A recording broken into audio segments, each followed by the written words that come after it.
Vous êtes toujours à l'écoute du magazine Centre-Ville du mercredi. Nous entamons notre dernière heure de l'émission avec Maxime Guérin, qui est coordonnateur de l'Union citoyenne du Québec, un nouveau joueur sur la scène électorale québécoise. C'est un parti qui a été fondé, entre autres, par Alexis Saint-Gelais.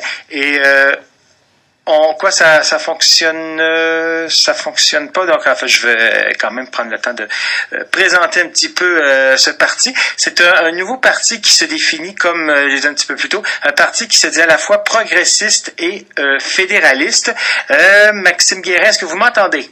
Oui. Bonjour, vous allez bien? Oui, merci vous-même. Oui, alors, vous mentionnez que vous êtes un ancien de l'ADQ. Et vous allez vous comptez vous présenter contre le ministre Samama dans la circonscription de Louis Hébert.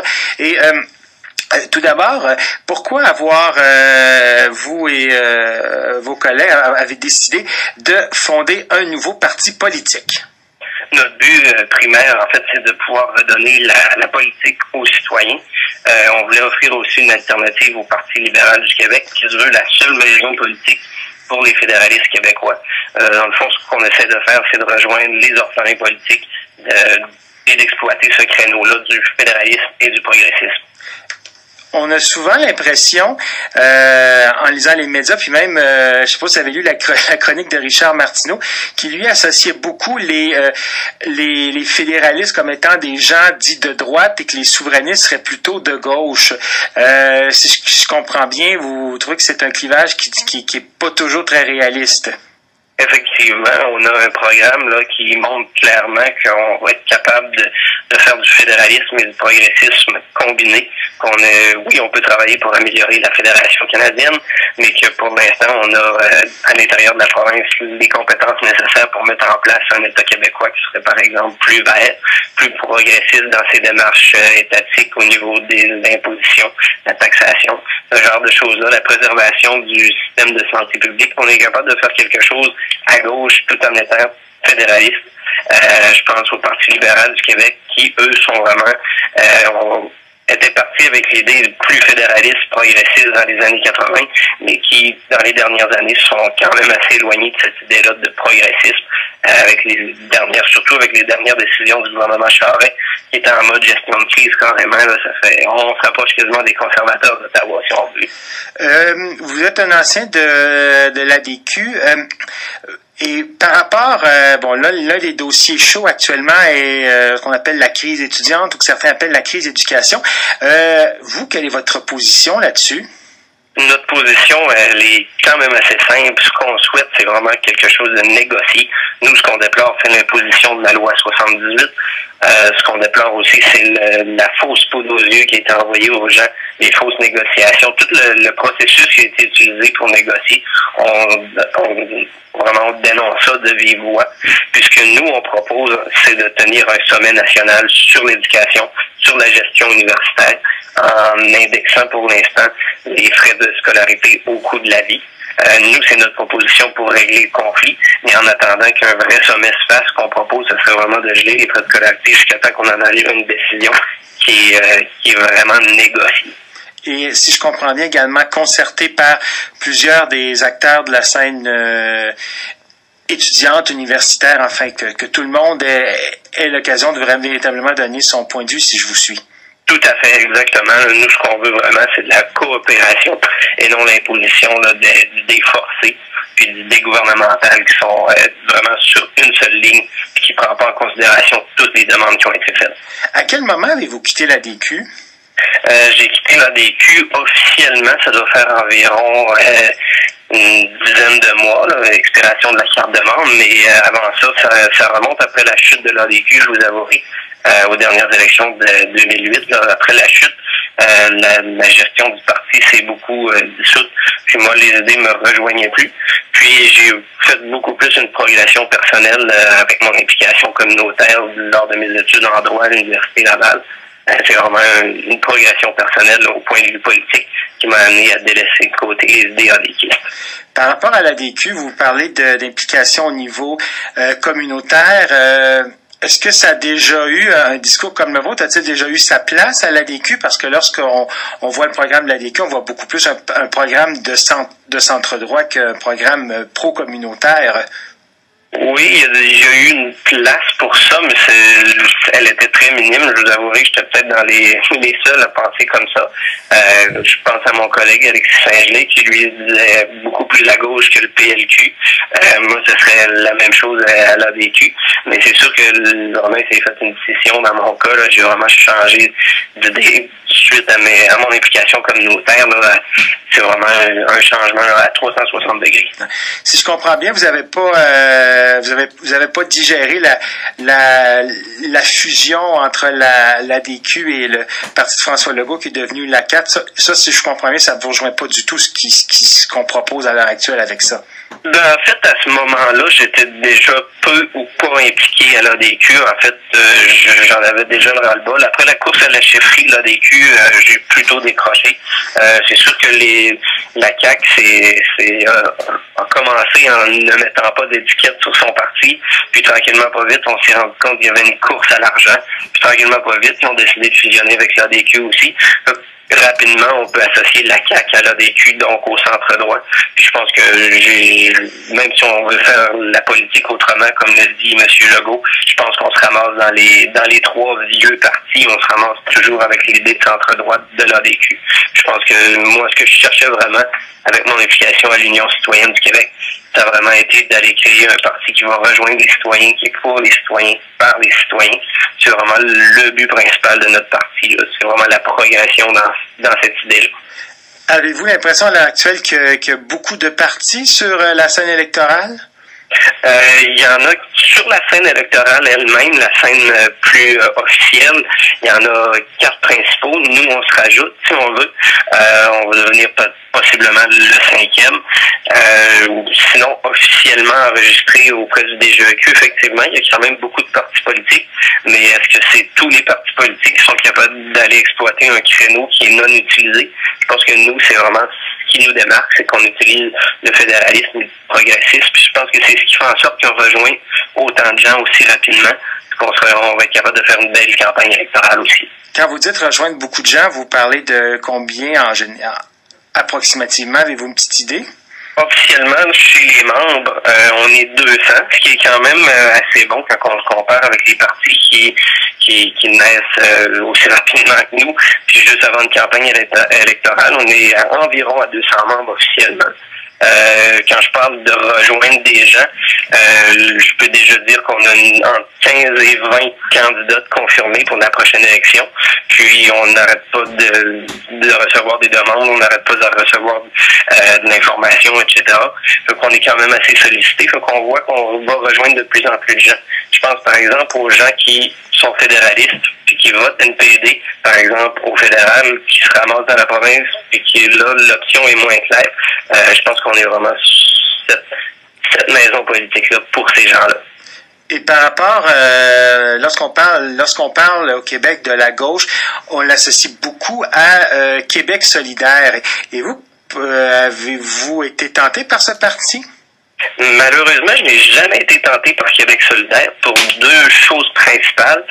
Non pas que l'idée est mauvaise, mais je pense que le message qu'ils utilisent est très teinté par des gens un peu plus, j'oserais pas dire extrémistes, mais qui ont des idées un petit peu plus à gauche que nous, qui sont vraiment un petit peu plus démarqués sur les sorties plus extrêmes, plus flamboyantes. C'est vraiment ce côté-là du message qui, chez moi, n'est pas venu me rejoindre. Ce qu'on essaie de faire, nous, c'est une gauche qui est responsable, une gauche qui est vraiment qui se démarque sur ce point-là.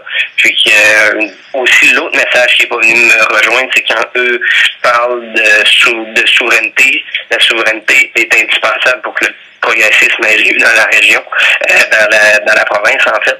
Je pense que ce message-là me rejoint pas non plus. Je pense que c'est vraiment ce sur quoi on veut se démarquer à l'Union citoyenne du Québec. Une gauche responsable, puis une possibilité de rester dans la Fédération canadienne en travaillant pour le Québec, mais en travaillant aussi avec le Canada en coopération. Croyez-vous que le Canada serait ouvert à ce genre de coopération? Quand on parle du Canada, les gens pensent souvent à Ottawa, le gouvernement fédéral de Ottawa. Nous, ce qu'on essaie surtout de penser, c'est de parler avec les provinces, de négocier avec les provinces, de coopérer avec les provinces. On parle notamment dans notre programme là, d'un système pan-canadien d'assurance médicaments qui est gouverné entre les provinces. Ça peut vraiment être une alternative. C'est des choses nouvelles. Je pense que ça fait différent du Québec des 15 dernières années. C'est souvent mis de son côté pour tirer sur la couverte, faire ses demandes. Je pense que si on se met tous ensemble, qu'on fait des demandes conjointes entre provinces, je pense qu'il y a quelque chose à faire pour travailler dans la fédération.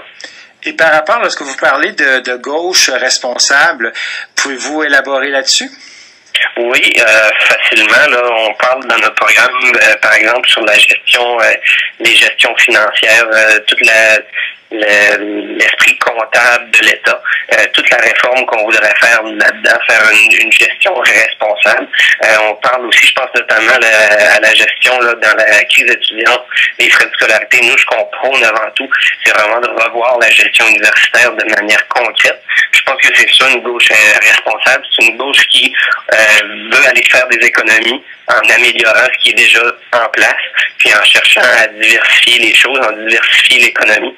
Je pense notamment aussi en matière d'économie, ce qui a trait aux redevances sur l'exploitation minière, par exemple. Ce genre de choses-là, c'est vraiment d'intégrer un État responsable avec une économie responsable qui est quand même progressiste de gauche. Par rapport aux politiciens et politiciennes, avez-vous eu des influences, des modèles ou des inspirations pour vouloir vous lancer en politique? Moi, personnellement, une inspiration, je parle certainement au niveau social-démocrate. Je pense à l'esprit de Robert Bourassa, tout le filet social qu'il a mis en place, ce genre de choses-là. Je pourrais même vous citer René Lévesque aussi avec son grand intérêt pour la société québécoise, pour éliminer la disparité entre les riches et les pauvres, ce genre de choses-là. Je pourrais autant vous citer Robert Bourassa que René Lévesque, vraiment sur le plan social-démocrate. Je pense que c'est deux grandes inspirations. C'est deux modèles qui peuvent être très chers pour tous les politiciens du Québec. Et par rapport à la question nationale, est-ce qu'il y en a il y a soit ces deux-là ou un autre qui vous rejoint particulièrement là-dessus? Sur la question nationale, je pense que de s'inspirer de ce qui a déjà été fait, ce n'est pas ce qu'on veut faire. Nous, vraiment, ce qu'on veut faire, c'est de faire quelque chose de nouveau, de progressiste, de vraiment plus d'actualité, de vraiment plus à jour, puis quelque chose qui va être complètement nouveau. C'est vraiment de la coopération qu'on va avoir comme premier mot à l'esprit quand on va travailler. Donc, je pense que de dire qu'il y a des modèles, un ou l'autre, qui nous inspirent le plus, je dirais que j'en ai pas vraiment. C'est vraiment de nous démarquer qu'on veut faire. Par rapport aux partis fédéraux, vous avez parlé un petit peu plus tôt du NPD, mais comment ça se dessine chez vos membres? Chez nos membres, on a autant des membres du NPD fédéral que du Parti libéral du Canada, par exemple. Comme je pense qu'on a des gens du Parti vert aussi. Nous, on est vraiment, c'est officiel, on a déjà approché le NPD Canada pour regarder les liens qu'on pourrait avoir ensemble. Eux sont plus en mode structuration, sont plus suite au 2 mai 2011. Ils ont beaucoup de choses à faire, beaucoup de travail de terrain à faire. On comprend leur décision aussi là, de ne pas s'associer directement avec un parti. Moi, je suis moi-même membre du NPD fédéral, je m'implique dans les instances. C'est sûr que j'ai d'autres gens qui autant sont impliqués, autant sinon plus que moi, auprès du Parti libéral du Canada, par exemple. Il y en a même qui proviennent du Bloc québécois par rapport à notre optique là, de travailler dans la Fédération canadienne pour le Québec, puis avec les autres provinces. Par rapport aux gens du Bloc québécois, c'est pas un peu paradoxal, étant donné que c'est un parti qui prônait la souveraineté?